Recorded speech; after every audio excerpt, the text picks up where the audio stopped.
राधे राधे। बैसाख मास की पुरानी कथा। एक राजा था। वह सुबह जल्दी उठकर बैसाख के महीने में गंगा जी में स्नान करता था और वह चाहता था कि कोई भी मेरे से पहले गंगा जी में स्नान ना करे। एक बंदरिया थी जो रोज राजा से पहले नहा लेती और पीछे राजा नहाने जाता था।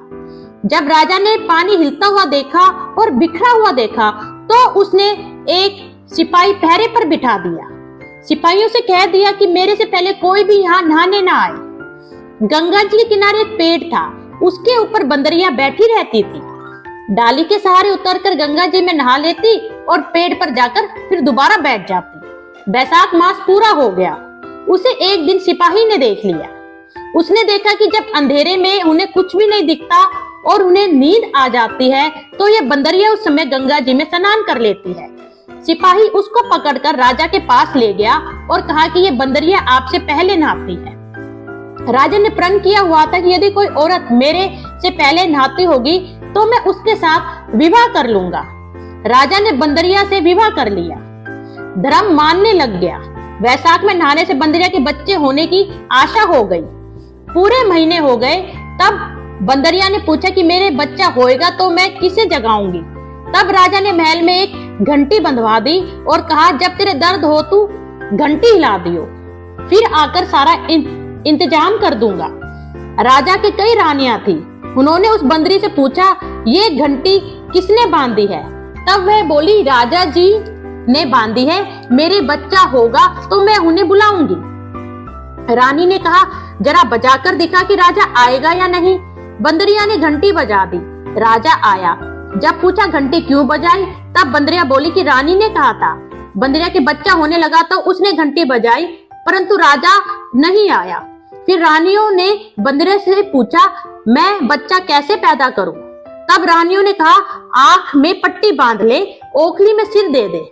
फिर बंदरिया के बैसाख नहाने के पुण्य से उसे एक अति सुंदर लड़का पैदा हुआ। होते ही रानी ने राजा को नहीं दिया और दासी को दे दिया और कहा कि बंदरिया के बच्चे को नदी में बहा दो और बंदरिया के पास आटे को खून में लपेट कर रख दो। राजा ने आकर पूछा कि ये बच्चा हुआ है। तब रानी ने कहा बच्चा नहीं हुआ है, यह ईंट पत्थर हुआ है। फिर राजा ने संतोष कर लिया कि रानियों के बच्चा नहीं होता, इसलिए इसके भी बच्चे नहीं हुए होंगे। उधर दासी बच्चे को फेंकने लगी तो नदी में फेंका नहीं गया। कुम्हार मिट्टी का बर्तन बना रहा था तो उसके अंदर रखकर आ गई। कुम्हार और कुम्हारिन खुद ही मिट्टी लेने गए तो देखा एक बहुत सुंदर बच्चा सो रहा है। तब कुम्हार बोला कि हमारे बच्चा नहीं था, इसलिए भगवान ने बच्चा भेजा है जिसको तू पाल ले और अपने घर ले चल। फिर कुम्हारन बोली ले चलेंगे, अपने खातिर ही भगवान ने इसे भेजा है। उसको पाल पोस कर बड़ा कर लिया। लड़का रात दिन बढ़ने लगा। वह कुम्हार मिट्टी का हाथी बनाकर बेचा करता था। एक दिन लड़का बोला पिताजी मेरे को तो हाथी घोड़ा दो, मैं इनसे खेलूंगा। फिर हाथी घोड़ा ले जाकर कुएं पर बैठ गया। लड़के को सारी बात का पता लग गया कि मैं बंदरिया के हुआ था और रानियों ने मेरे को मारने के लिए दासी को दिया था। कुएं पर दासियां पानी भरने के लिए आई तो वो दासी को देखकर बोला कि मेरा मिट्टी का हाथी घोड़ा पानी पी लेगा। तब दासियां बोली मूर्ख, कभी मिट्टी का हाथी घोड़ा भी पानी पीता है। फिर लड़का बोला मूर्ख, कहीं बंदरिया के भी ईंट पत्थर पैदा हुआ है। फिर वह दासियां रानी से बोली कि कुम्हार का लड़का है, उसने हमें यह बात कही है और घड़े पर कंकरी मारकर छोड़ दिया। फिर रानी ने जहर का लड्डू तैयार किया और कहा कि लड्डू उस लड़के को खिलाओ। दूसरे दिन वह दासियां उस लड़के को वह लड्डू खिलाने गई तो भगवान ने उस लड्डू को गोंदगिरी का लड्डू बना दिया। अगले दिन दासियों ने आकर देखा कि वह मरा नहीं है और खेल रहा है। इस पर रानी रूठ कर सो गई तो राजा ने आकर पूछा रानी क्यों रूठ रही हो। तब रानी ने जवाब दिया कि तू कुम्हारन को अपनी बस्ती से निकाल दे। राजा ने कहा ये क्यों कड़वा बोलती हो, पर रानी ने जिद करके कुम्हारन को निकलवा दिया। कुम्हार जंगल में रहने लगा। फिर वह लड़का बोला पिताजी मेरे को गोले बना दो 108। वह ठंडे ठंडे घड़े भरकर बैठ गया। गनगोरों के लिए मिट्टी लेने के लिए बहुत सारी लड़कियां आई। राजा की साहूकारनियां भी आई और बगीचे में बैठकर खेलने लग गई। खेलते खेलते प्यास लग गई। यह छोरियां उस लड़के से बोली कि हमें पानी पिला दे। फिर वह लड़का बोला मेरे पास ये गोलियां हैं, इन्हें खाती चली जाओ और मेरे पीछे फिरती जाओ। फिर कई लड़कियों ने कहा मैं तेरी गोली नहीं खाऊं, हमें प्यास लग रही है, तू खा ले। फिर वह लड़की आगे आकर बैठ गई। छोरियां एक एक करके गोली खाती गई और ठंडा पानी पिया और उसके चारों तरफ फिरने लगी। तब लड़कियों के पेट में गर्भ रह गया। लड़कियां मिट्टी लेकर घर गई तो पीछे उनके बाप ने ब्याह का सारा निकलवाया तो साया नहीं निकला, पर उसने कहा कि इनका ब्याह तो हो जाना चाहिए। बाद में लड़कियों के किसी का जी घबराकर रोटी नहीं खाई, कोई उल्टी करे।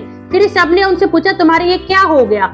मुझे तो पता नहीं, मैं तो मिट्टी लेने गई थी, वहां पर कुम्हार का लड़का हमें एक एक गोली देता गया और पानी पिलाता गया और खुद बीच में बैठ गया। फिर बाद में यह सब सुनकर कुम्हार के लड़के के पास गए और बोले, हमारी लड़कियों का ब्याह तेरे साथ करेंगे।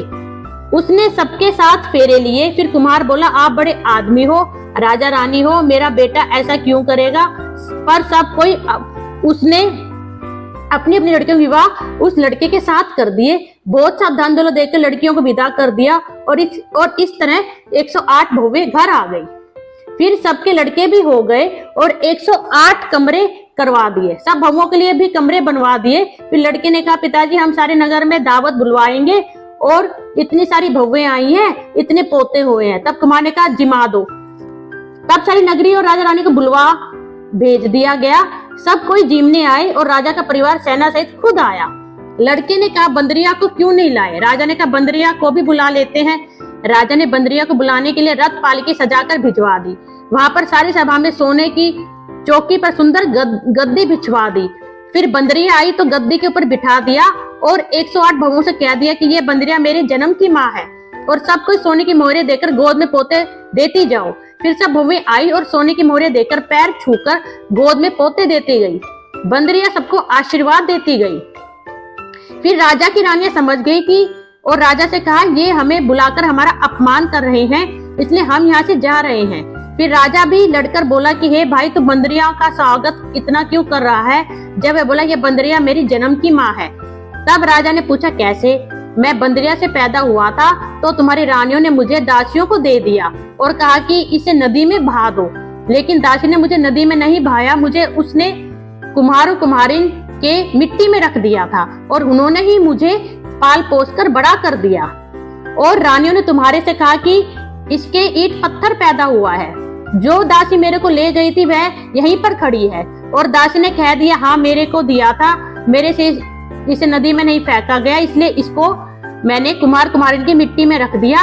वहां पर वह रानियां सुनकर चुप रह गई। पीछे राजा ने रानियों को छोड़ दिया और बंदरिया को साथ ले गया। साथ में पोतों, बहुओं और बेटे को साथ ले बड़े गाजे बाजे से अपने घर ले गया और सबको अलग अलग महल बनवा दिए। सब वहां पर जाकर राज्य करने लगी और सारी दुनिया कहने लगी कि बैसाख नहाने का इतना फल है तो सबको बैसाख नहाना चाहिए, दान पुण्य करना चाहिए। बाद में कुम्हार से कहा, तेरे को जितना धन चाहिए ले ले, तेरा मन चाहे तो मेरे घर पर आकर रह जा, तेरा मन हो तो अपने घर पर रह, क्योंकि तूने मुझ पे बहुत बड़ा उपकार किया है। फिर उसको बहुत सारा धन दिया। बंदरिया बैसाख नहाई तो राजा जी का राज्य पाया और 108 पोते पाए।